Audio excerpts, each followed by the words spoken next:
Hello everyone, a very warm welcome on the YouTube channel of Learnify IQ. This is मेघना और हम पढ़ रहे हैं topic heredity and evolution biology में।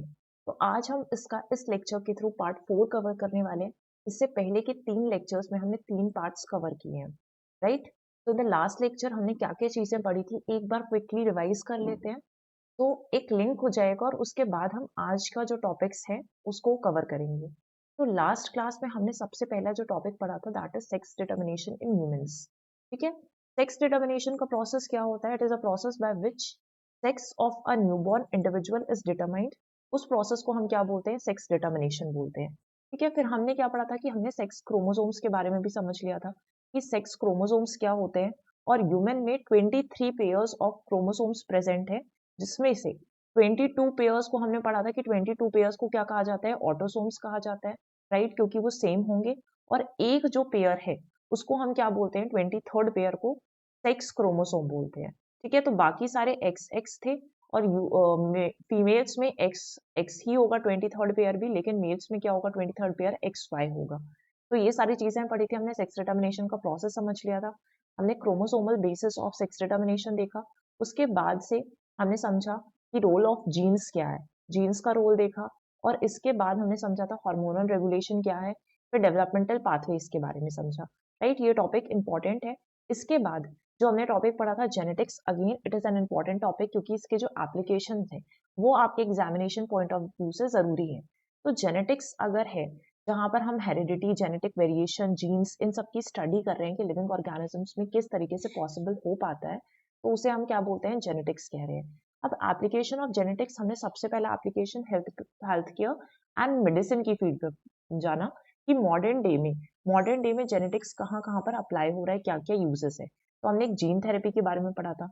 एंड जीन थेरेपी आपका जो सिकल सेल डिसीज है उसको उससे फाइट करने के लिए भी जीन थेरेपी काफी ज्यादा जरूरी होती है और ट्रीटमेंट है, but which is not affordable. ठीक है, जिस पॉपुलेशन को सबसे ज्यादा इफेक्ट कर रहा है सिकल सेल एनीमिया, उनके पास ये पहुंच नहीं पा रहा है क्योंकि ये अफोर्डेबल नहीं है। इसके बाद हमने पर्सनलाइज्ड मेडिसिन के बारे में पढ़ा था, जिसे हम प्रिसिशन मेडिसिन के नाम से भी जानते हैं। ठीक है, प्रिसिशन मेडिसिन का कॉन्सेप्ट मैंने आपको बताया था कि एक ऐसा पेशेंट है ना, पहले हर एक पेशेंट को हम सेम तरीके का ट्रीटमेंट दे रहे थे, लेकिन प्रिसिशन मेडिसिन में उसके डीएनए के सीक्वेंसेस कैसे हैं उसके हिसाब से हम हर पेशेंट को अलग अलग, सेम डिसीज के लिए अलग अलग ट्रीटमेंट दे रहे हैं जो उस पर एप्लीकेबल हो सकता है। तो इसे हम बोलते हैं प्रिसिशन मेडिसिन, जिससे हम टारगेटेड डिलीवरी कर पाए किसी भी मेडिसिन की, ताकि वो पेशेंट ठीक हो जाए। ठीक है, इसके बाद आता है आपका क्रिस्पर टेक्नोलॉजी।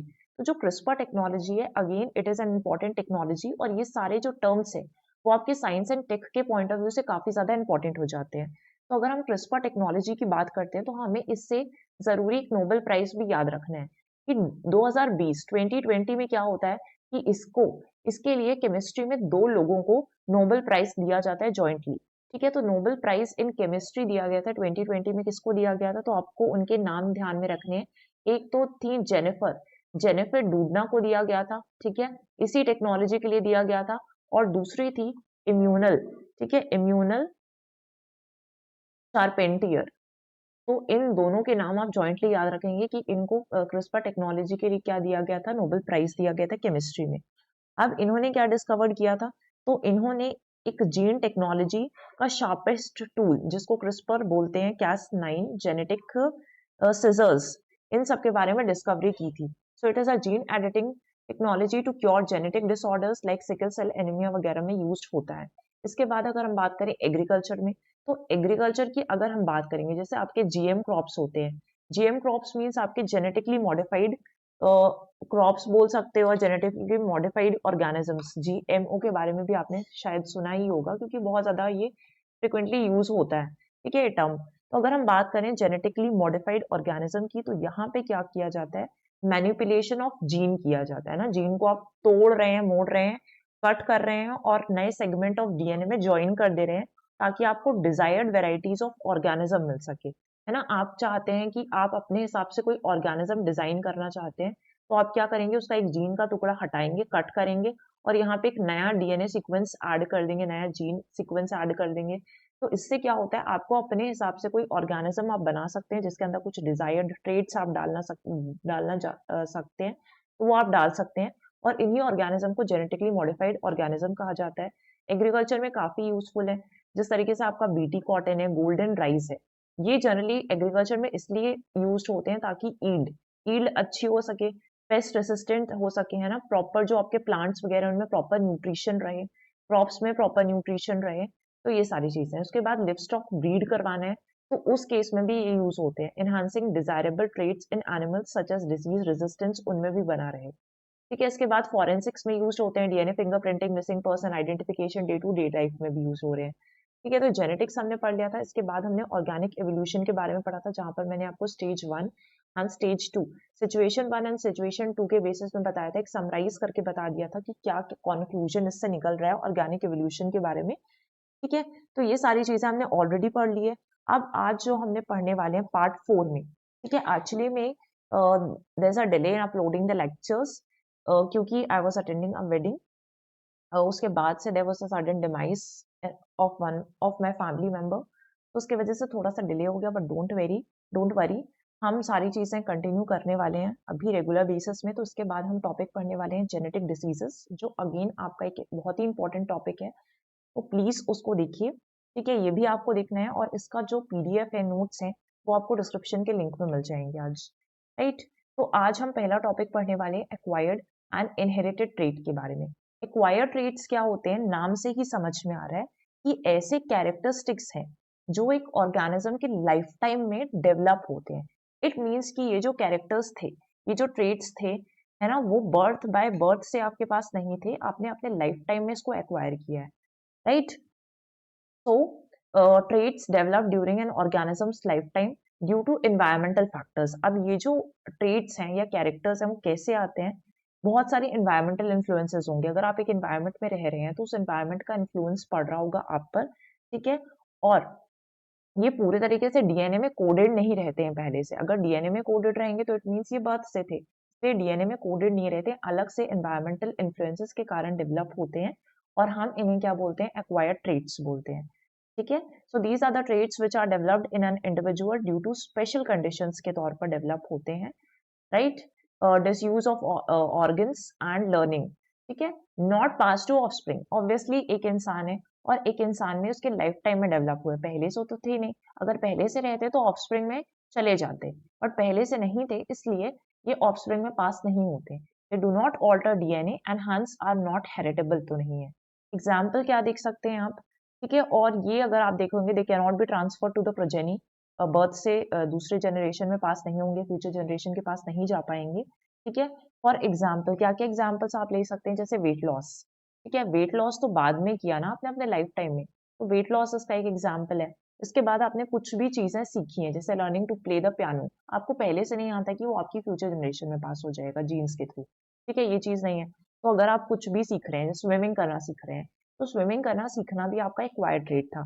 इसके बाद अगर आप कोई नॉलेज गेन कर रहे हैं, तो gaining knowledge is also an example of acquired trait, क्योंकि ये पहले से चीजें नहीं थी, तो ये फ्यूचर जनरेशन में ऑलरेडी पास नहीं होंगी।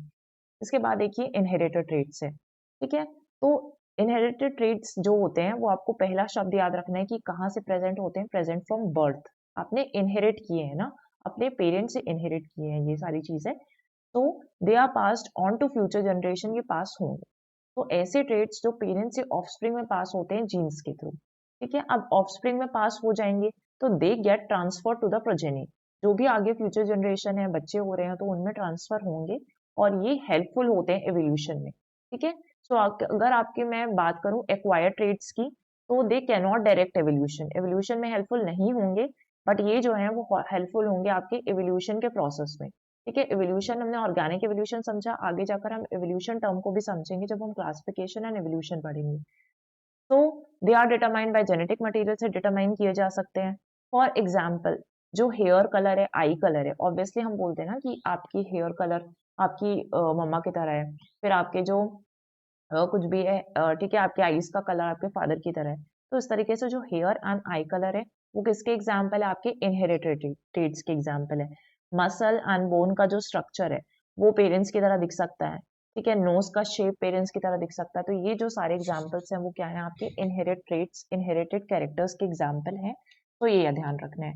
इसके बाद हम नेक्स्ट क्या पढ़ने वाले हैं, तो उसके बाद हम देखने वाले हैं कि एक्वायर्ड और इनहेरिट ट्रेट्स के बीच में एक डिफरेंस देख लेते हैं क्विकली।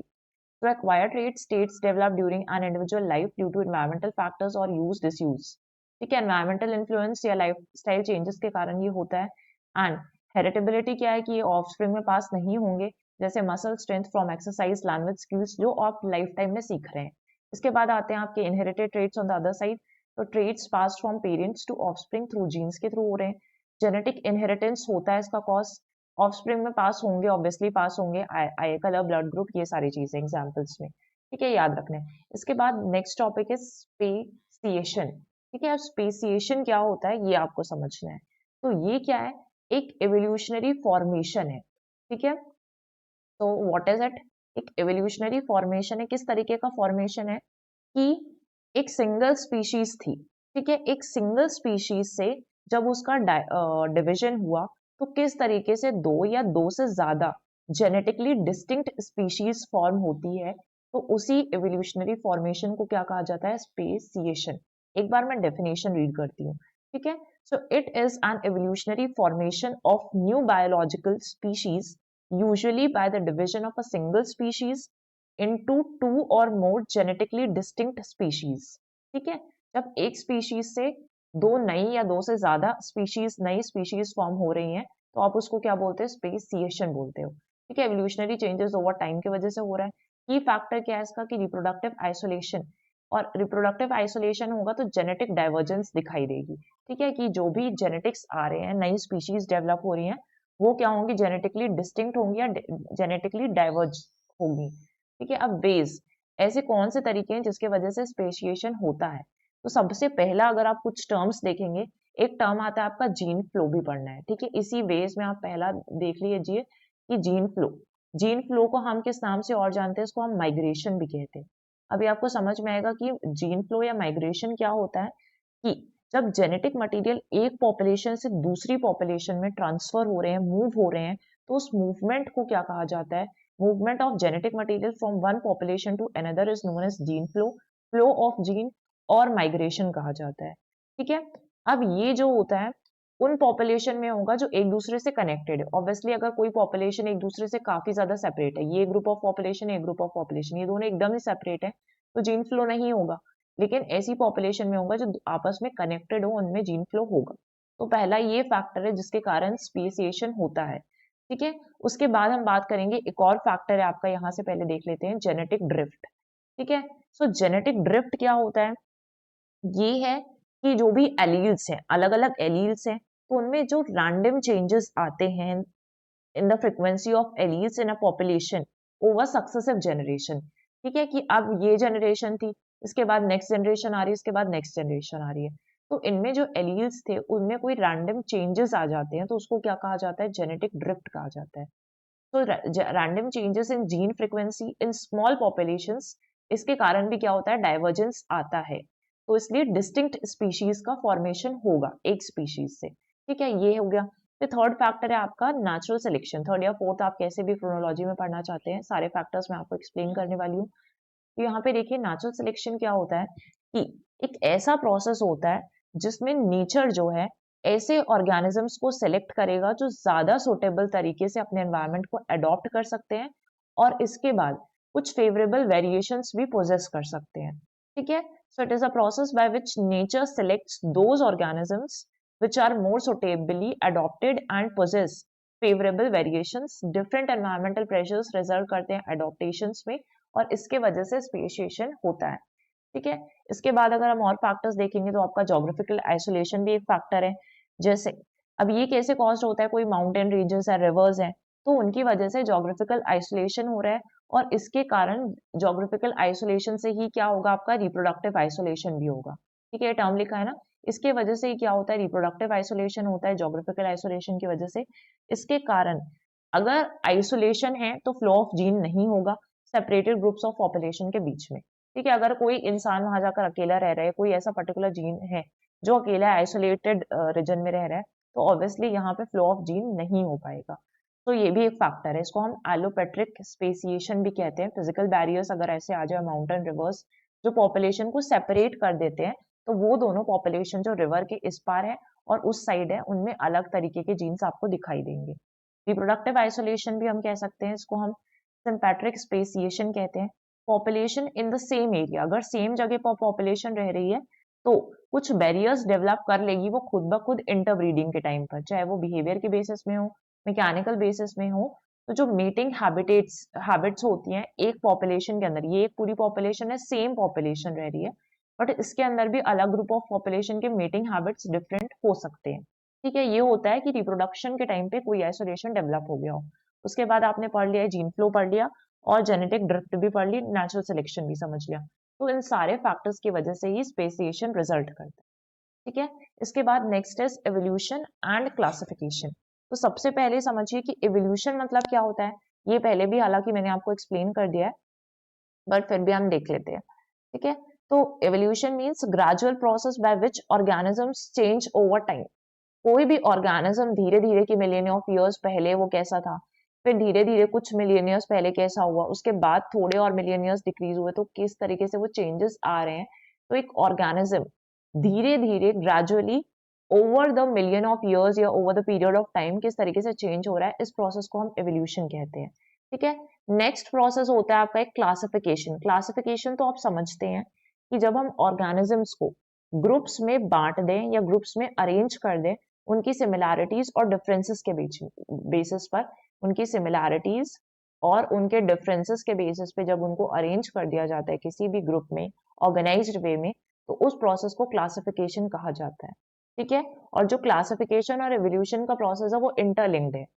देखिए, process of gradual change in species over generations leading to the development of new species. इसके बाद driven by genetic variation, natural selection and adaptation. Classification मैंने आपको बता दिया, systematic grouping करते हैं organism को और इनके बीच में एक evolutionary relationship होती है। interlink क्या है, देखिए क्या होगा कि जितनी ज्यादा दो species हैं, अगर ये एक species है ये दूसरी species है, अब इन दोनों में क्या हो रहा है कि जितनी ज्यादा कैरेक्टरिस्टिक्स कॉमन दिखेंगी उतना ये दोनों क्लोजली रिलेटेड होंगे। इसमें भी वही चीजें दिख रही हैं, इतनी इसमें भी वही चीजें दिख रही हैं, जितनी ज्यादा कैरेक्टरिस्टिक्स या कैरेक्टर्स कॉमन होंगे इन दोनों में उतने ज्यादा क्लोजली रिलेटेड होंगे।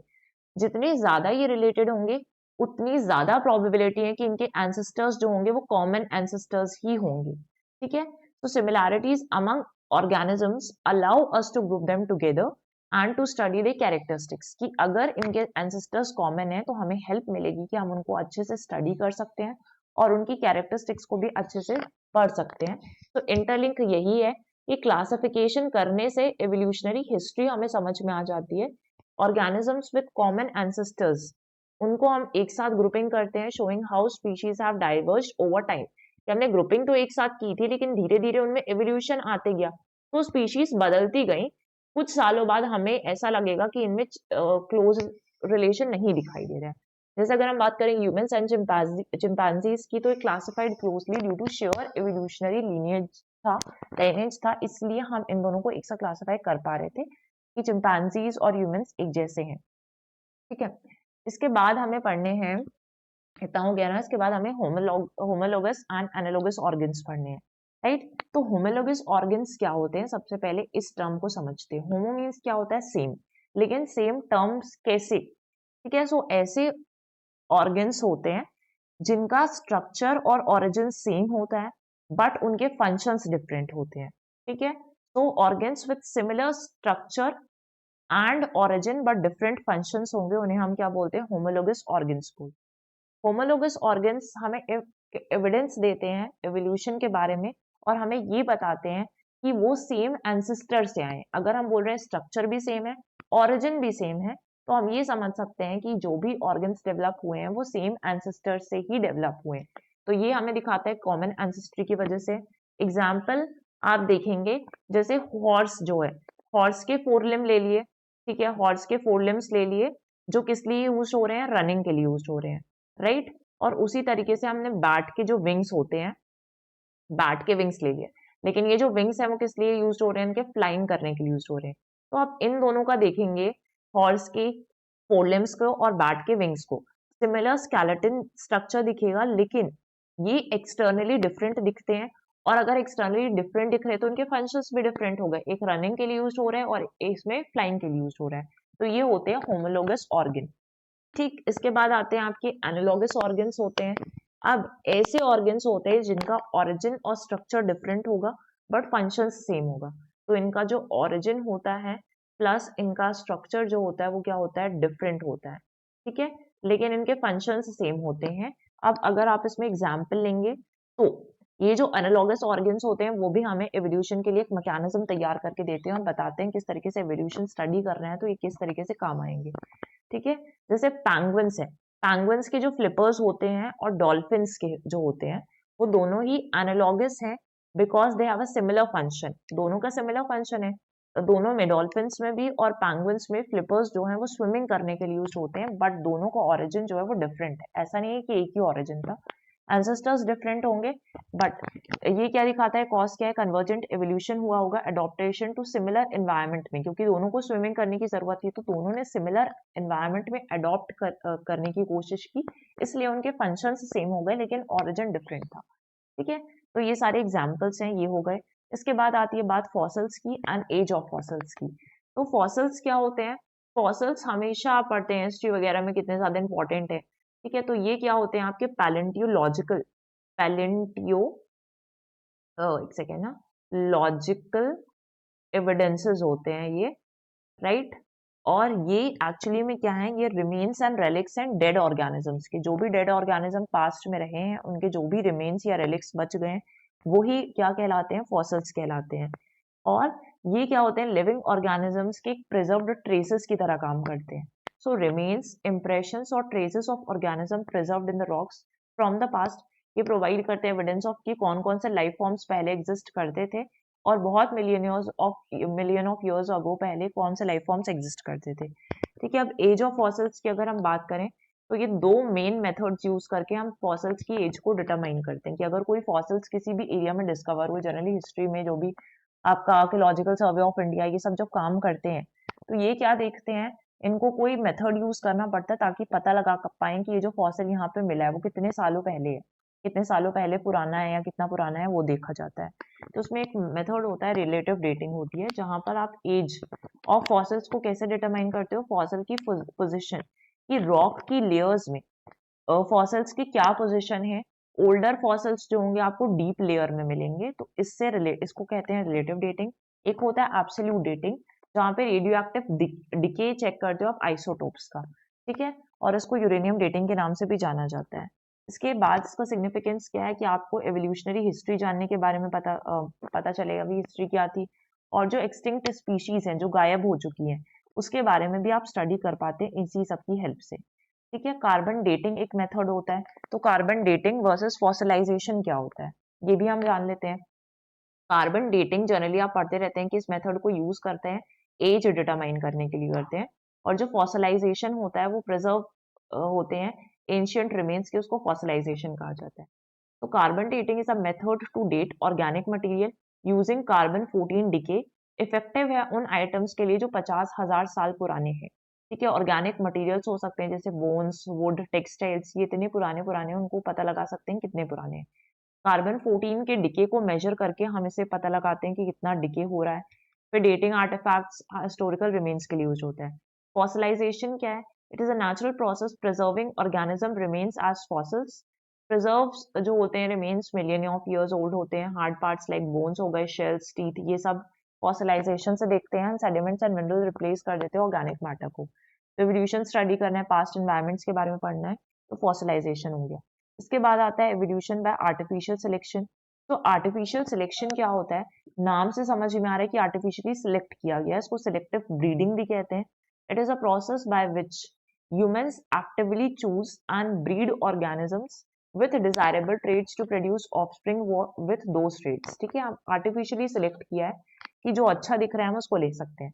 तो ह्यूमन जो है वो पावरफुल एजेंट रहे हैं वाइल्ड स्पीशीज को इस तरीके से मॉडिफाई करना जो उनके रिक्वायरमेंट के हिसाब से उनको सूट करेगा थ्रू आउट एजेस। और ये जब वो करते हैं कि अपने हिसाब से सिलेक्शन करते हैं, तो इसी प्रोसेस को क्या कहा जाता है, आर्टिफिशियल सिलेक्शन कहा जाता है। ठीक है, this practice has significantly shaped the evolution of plants, animals and micro organisms. इसमें कुछ की स्टेप्स होते हैं। सबसे पहले तो वेरिएशन होना चाहिए। A population must exhibit heritable genetic variation होनी चाहिए ट्रेड्स में, ये जरूरी है। सिलेक्शन, फिर ह्यूमन सेलेक्ट करते हैं इंडिविजुअल्स को कुछ स्पेसिफिक ट्रेड्स है ना। अब इन दोनों में कुछ वेरिएशंस थी। इस ये ह्यूमन आया, अब इसने इसमें से कुछ सिलेक्ट कर लिया डिजायर ट्रेड्स और इसमें से कुछ डिजायर ट्रेड सिलेक्ट कर लिया। जैसे इसका साइज अच्छा था, ये ले लिया, इसकी ईल्ड अच्छी थी, वो ले लिया, ठीक है, बिहेवियर अच्छा था, इस तरीके से। ब्रीडिंग, सिलेक्टेड इंडिविजुअल्स को ब्रीड करवाया, जो भी आपने इंडिविजुअल्स इससे सिलेक्ट किए उनको ब्रीडिंग करवाया, है ना। डिजायर ट्रेड्स और ज्यादा एम्पलीफाई हो गए सब्सिक्वेंट जनरेशन में। अब जितनी ज्यादा जनरेशन इन जनरेशन से जितनी नई जनरेशन बढ़ती जाएगी उतना ज्यादा क्या होते जाएगा, डिजायर ट्रेड्स एम्पलीफाई होते जाएंगे। Repetition, this process is repeated over many generation, ताकि जो भी कैरेक्टरिस्टिक्स हैं वो इतनी अच्छे तरीके से स्टेबलाइज हो जाएं कि आगे एकदम रेगुलर मैनर में दिखने लगे। एग्जाम्पल क्या है, एनिमल्स में होता है, डॉग जो है वो ब्रीड कहाँ से हुए हैं, वोल्फ से, ताकि वैरायटी ऑफ ब्रीड्स बन पाए, स्पेसिफिक कैरेक्टरिस्टिक जैसे हर्डिंग, गार्डिंग, ये सब करके। माइक्रो ऑर्गेनिज्म में ये चीज होती है। तो ईस्ट जो है strains are selectively breed for improve fermentation in brewing and baking में यूज होते हैं। इम्पैक्ट, एडवांटेजेस क्या होंगे आर्टिफिशियल सिलेक्शन के, एडवांटेजेस ये होंगे कि प्रोडक्टिविटी इनहांस होती है, यूटिलिटी इंप्रूव होती है, एंड एस्थेटिक प्रेफरेंसेस जैसे ऑर्नामेंटल प्लांट्स, सुंदर सुंदर प्लांट्स जो है आपको मिल रहे हैं। पहले के जमाने में या पहले के टाइम पे इतने अच्छे प्लांट्स नहीं हो पाते थे। अभी आप देखेंगे अगर आपको घर के बाहर कुछ ऑर्नामेंटल प्लांट्स रखने हैं, घर में कुछ ऑर्नामेंटल प्लांट्स रखने हैं, तो कितने सुंदर सुंदर प्यारे प्यारे प्लांट्स आते हैं। तो वो किसकी वजह से हुआ, आर्टिफिशियल सिलेक्शन करके ही ब्रीडिंग करवाई गई है। चैलेंजेस क्या है, जेनेटिक डाइवर्सिटी कम होती है, ठीक है, leading to vulnerability to diseases. अगर आप इतना ज्यादा कर दोगे तो डिसीजेस के लिए वनरेबल हो जाएंगे पर्टिकुलर प्लांट या एनिमल, क्योंकि इतने एनवायरमेंटल चेंजेस को नहीं सह पाएंगे, ठीक है। इसके बाद आ जाता है आपका ह्यूमन एवोल्यूशन, भी थोड़ा सा समझ लेते हैं, ठीक है। तो human evolution is a gradual development of homo sapiens from primates over million of years. पहले क्या एग्जिस्ट करते थे, प्राइमेट्स, लेकिन मिलियन ऑफ ईयर्स के बाद धीरे धीरे एवोल्यूशन होता गया और होमो सेपियंस का फॉर्मेशन होता है, शेप्ड बाय नेचुरल सिलेक्शन, ये भी इसके वजह से हुआ, एंड एनवायरमेंटल चेंजेस के कारण। तो अगर हम बात करें ओरिजिन की, तो 7 से 8 मिलियन ईयर्स अगो, ये जो M/A है वो किसको रिप्रेजेंट कर रहा है, मिलियन ईयर्स अगो को रिप्रेजेंट कर रहा है, ठीक है। तो diverge from a common ancestors with chimpanzees, 4 से 2 मिलियन, क्योंकि आप उल्टा चलते हो ना, 402 मिलियन ईयर्स पहले क्या हुआ, ऑस्ट्रेलोपिथेकस वॉक्ड अपराइट, ठीक है। फिर अर्ली ह्यूमंस किस तरीके से आए, तो अर्ली ह्यूमंस 2.4 मिलियन ईयर्स की अगर हम बात करें तो होमो हेबिलिस टूल्स वगैरह यूज किया करते थे। फिर 1.9 मिलियन ईयर्स पहले क्या हुआ कि होमो इरेक्टस जो होते हैं फायर जलाने वगैरह में मास्टर कर लेते हैं और अफ्रीका वाले रीजन में ही रहते हैं, फिर अफ्रीका वाले रीजन में ही इनका ऑरिजिन पड़ते हैं। तो जितने भी ह्यूमन है वो कहाँ से आए हैं, अफ्रीका से आए। द अर्लीस्ट मेंबर्स जो है ह्यूमन स्पीशीज के होमोसेपियंस वहां ही ट्रेस किए जाते हैं अफ्रीका में। Genetic footprints can be traced back to our African roots में ही ट्रेस किए जा सकते हैं, ठीक है। इसके बाद आप देखेंगे मॉडर्न ह्यूमंस की अगर हम बात करें तो 300,000 ईयर्स अगो की अगर हम बात करें तो होमो सेपियंस इमर्ज हुए अफ्रीका में। 70,000 ईयर्स अगो की बात करें तो कॉग्निटिव रेवोल्यूशन इनेबल करता है कि लैंग्वेज और कल्चर जैसी चीजें सीखते हैं। और 60,000 ईयर्स अगो पहले ग्लोबल माइग्रेशन शुरू होता है, इंटरब्रीडिंग होने लगती है अमंग होमोनिन्स में। तो की ट्रेड्स क्या है, बाइपेडलिज्म आता है, लार्जर ब्रेन, इतना एवोल्यूशन हुआ ब्रेन लार्ज होने लगे, टूल का यूज आने लगा हमें, सोशल बिहेवियर डेवलप होने लगा जो पहले नहीं था। तो ह्यूमन एवोल्यूशन क्या रिफ्लेक्ट करता है, अडॉप्टेशन को, इनोवेशन को एंड कल्चरल ग्रोथ को, ठीक है। तो ये हमने पढ़ लिया ह्यूमन एवोल्यूशन के बारे में, आर्टिफिशियल सिलेक्शन के बारे में आज हमने पढ़ा, ठीक है। इसके बाद हमने फॉसल्स के बारे में जाना कि फॉसल्स क्या है, कार्बन डेटिंग का मेथड क्यों इंपॉर्टेंट है, राइट। एवोल्यूशन एंड क्लासिफिकेशन क्या होता है, स्पेसिएशन क्या है, क्या वेज होते हैं, एक्वायर्ड और इनहेरिटेड ट्रेट्स क्या होते हैं। तो ये सारी इंपॉर्टेंट चीजें आज हमने कवर कर ली हैं। इसका पीडीएफ आप डिस्क्रिप्शन में जाएंगे तो वहां पे आपको लिंक गिवन है, वहां से आप एक्सेस कर सकते हैं। अगर आपको कोई भी डाउट्स एंड क्वेरीज हैं related to the lectures and related to the topics और क्लासेस, तो you feel free to ask in the comment section. अपने फीडबैक आप हमारे साथ शेयर कर सकते हैं। तो आज के लेक्चर में इतना ही। Thank you everyone.